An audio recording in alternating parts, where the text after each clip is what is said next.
ठीक है जी, आए हैं रिपोर्ट डिस्कस कर रहे थे हम लोग। और रिपोर्ट हम पहुँचे थे इजी टू रीड के फॉर्मेट पर।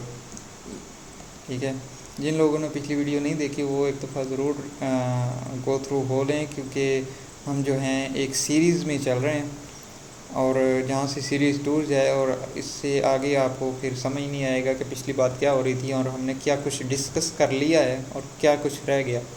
तो सीरीज़ में डिस्कस करने का जो है ये मकसद होता है कि एक चीज़ जो है वो सीरीज़ में डिस्कस हो रही है तो उसको कंटिन्यू किया जाए सीरीज़ में। ठीक है जी, इजी टू रीड फॉर्मेट के हम पहुँचे थे कि इजी टू रीड फॉर्मेट का क्या मतलब है रिपोर्ट्स में। अब आते हैं, you can even customize a report appearance to make it visually appealing. वही बात आ गई कि आपने क्यूरी बना ली, व्यू देख लिया, लेकिन वो अपीलिंग ही नहीं है, व्यू उसका यूज़र फ्रेंडली नहीं है, तो उस पर लोगो भी नहीं है, उस पर कॉन्टैक्ट नंबर भी नहीं है, उस पर प्रिंट डेट भी नहीं है, उस पर जो यूज़र ने प्रिंट किया है, जिसको क्यूरी जो यूज़र ने चलाई है उस यूज़र का नाम भी नहीं है, तो वो इतनी ऑफिशियल नहीं लगती। ठीक है, क्यूरी डाटा फैच हो गया, ओके गुड, डाटा फैच होना चाहिए था, लेकिन रिपोर्ट जो है वो ऑफिशियल नहीं फ़ील हो रही। ऑफिशियल फील करवाने के लिए उस पर हम ऑफिशियली कुछ चीज़ें ऐड कर देते हैं, उसको प्रिंट करवा लेते हैं, signature and so on. So ये रिपोर्ट का एक फ़ीचर है। Access offer you ability to create a report from any table और क्यूरी। टेबल से भी रिपोर्ट क्रिएट हो सकती है, हाँ हो सकती है। ठीक है जी, टेबल से भी हो सकती है।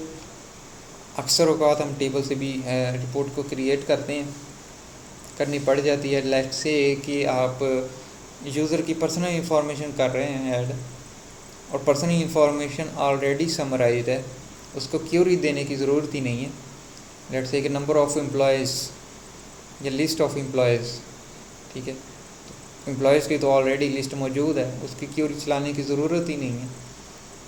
तो ये इस तरह भी पॉसिबल है, लेकिन ये है कि क्यूरी जो है वो बेसिकली टेबल की बेस पे ही चलती है और रिपोर्ट जो है वो क्यूरी की बेस पे चलती है। तो आप ये कह सकते हैं कि टेबल जो है वो क्यूरी रिपोर्ट जो है वो टेबल एंड क्यूरी दोनों को रिप्रेजेंट कर सकता है एट द सेम टाइम, हो सकता है, क्योंकि टेबल की बेस पे क्यूरी है, क्यूरी की बेस पे रिपोर्ट है। तो ये पॉसिबल है। माइक्रोस डिस्कस कर लेते हैं जी, ये वेरी इंपॉर्टेंट चीज़ है। माइक्रोस क्या हैं, कैसे हैं, किस तरह काम करते हैं।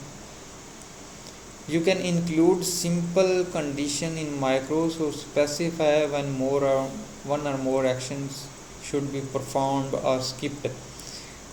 सिंपल वर्ड ये है कि आपने डाटा डिलीट करना है, स्पेसिफिक डाटा डिलीट करना है टेबल में से। तो फॉर्म जो है उसमें तो डाटा एंटर करने की, मॉडिफाई करने की या फिर उसको व्यू करने की एक्सेस है। डिलीट किस तरह करें, और डिलीट भी करना है कंडीशनली कि जी लोकेशन 1 पे जितने एम्प्लॉयज़ हैं उनका डाटा डिलीट करना। तो लोकेशन 4 के भी होंगे, 5 के भी होंगे, 6 के भी होंगे, 7 के भी होंगे, तो उनको डिलीट कैसे करना है। तो उसके लिए बनाएंगे एक माइक्रो। माइक्रो क्या करेगा, फ़िल्टर करेगा सबसे पहले डाटा को फ़िल्टर करने के बाद आएगा टेबल पे, फ़िल्टर करेगा और फ़िल्टर करने के बाद देखेगा कि क्यूरीज़ क्या क्या जनरेट हो रही हैं। ठीक है, अब ये माइक्रोज़ की प्रोग्रामिंग पे है कि हमने उसको किस तरह प्रोग्राम किया, ठीक है, उसको किस तरह बनाया है। सो मल्टीपल जो है फंक्शनैलिटी माइक्रोज़ में यूज़ हो सकती है। हमने एक रिकॉर्ड डिलीट करना है, 2 रिकॉर्ड डिलीट करना है, एक रिकॉर्ड को अपडेट करना है, एक को डिलीट करना है। तो सो माइक्रो जो है वो एक प्रोग्रामिंग बैकएंड है एक्सेस का। अब ये कह सकते हैं कि प्रोग्रामिंग एक्सेस है, ये एक्सेस का बैकएंड है। तो you can use micro to open and execute query, to open table, to print view, everything आप जो एक्सेस में कर सकते हैं ना। लेट्स से कि आपने एक डाटा एंटर किया है टेबल में या फॉर्म में, और उसका बटन क्लिक किया है सेव पे। अब हम चाहते हैं कि डाटा तो सेव हो जाए, लेकिन उसके साथ हमें व्यू भी आ जाए रिपोर्ट का, और व्यू होते ही वो प्रिंट भी हो जाए, और प्रिंट होते ही रिपोर्ट क्लोज भी हो जाए। ठीक है, तो ये एट अ सेम टाइम एक बटन पे हमने ऐड करनी है फंक्शनैलिटी। तो कैसे करेंगे? मैक्रो से करेंगे। हमने डाटा इंटर किया, बटन की क्लिक किया, सेव, डाटा सेव हो गया। अब दोबारा बटन पर क्लिक करने की ज़रूरत नहीं है। माइक्रो के नेक्स्ट प्रोसीजर जो है वो ऑटोमेटिक स्टार्ट हो जाएगा। लेट्स से सेविंग के बाद व्यू आ गया जी रिपोर्ट का। ठीक है, 2 सेकंड, 5 सेकंड, 10 सेकंड वो व्यू रहा है आपके सामने, आपने कुछ नहीं किया। व्यू होने के बाद वो हो गया प्रिंट। जितनी देर में वो आपके सामने व्यू था उतनी देर में ही वो हो गया प्रिंट, और जैसे ही प्रिंटिंग ख़त्म हुई आपकी रिपोर्ट होगी क्लोज़। ठीक है, और रिपोर्ट क्लोज़ होने के बाद आपको मैसेज आ गया data have been saved and printed. तो ये जो है मल्टीपल चीज़ें ये हम करेंगे मैक्रो में। ठीक है जी। You can also run other macro or visual basic procedure from within a macro। Visual basic जो है ये प्रोग्रामिंग लैंग्वेज है माइक्रोसॉफ्ट की। सो माइक्रो के अंदर हम जो है विजुअल बेसिक को भी यूज़ कर सकते हैं। एडवांस लेवल पे हम इसको भी यूज़ करेंगे, लेकिन बेसिक लेवल पे आपको सिर्फ इतना पता होना चाहिए कि माइक्रो से हो क्या सकता है, कर क्या सकते हैं और क्या नहीं कर सकते। ठीक है, तो माइक्रोस जो हैं वो एक किस्म की प्रोग्रामिंग बैकएंड है एक्सेस का। तो इसे हम कुछ भी एक्सपेक्ट कर सकते हैं, कुछ भी कर सकते हैं, लेकिन कुछ जो हैं रिस्ट्रिक्शन वो उसकी तरफ से हमारे ऑपरेटिंग सिस्टम की तरफ से आ सकती है कि मैक्रोस को ब्लॉक कर दे या फिर उस तरह का हो कोई एरर मैसेज आ जाए। तो इसके लिए हमको वो भी डिस्कस करेंगे कि कौन कौन से ऑपरेटिंग सिस्टम हैं, कौन कौन से मॉड्यूल्स हैं जो एक्सेस को चलने ही नहीं देते मैक्रोस को, क्योंकि उसमें वायरसेस भी आ जाते हैं। मैंने जिस तरह कहा है कि डाटा डिलीट भी हो सकता है। तो आपने एक डाटा मैक्रो रन किया, बनाया है कि जैसे ही बटन सेव पर क्लिक हो तो आपकी जो हैं फाइल वो फलां फाइल जो हैं वो डिलीट हो जाए, ऐसे पॉसिबल है। तो आपने बटन पर क्लिक किया, डाटा डिलीट हो गया, आपने वही फाइल जो है वो सेंड कर दी आगे किसी और को, उसने भी बटन पर क्लिक कर दिया, उसकी भी फाइल डिलीट हो गई।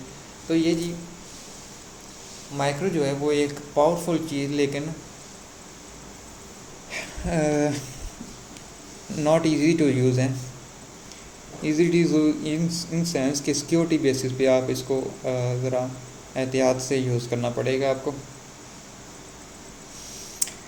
अच्छा जी, विजुअल बेसिक कोड हम मैक्रोज के अंदर कर सकते हैं। Data macros can be attach directly to table events such as inserting new record, editing existing and deleting.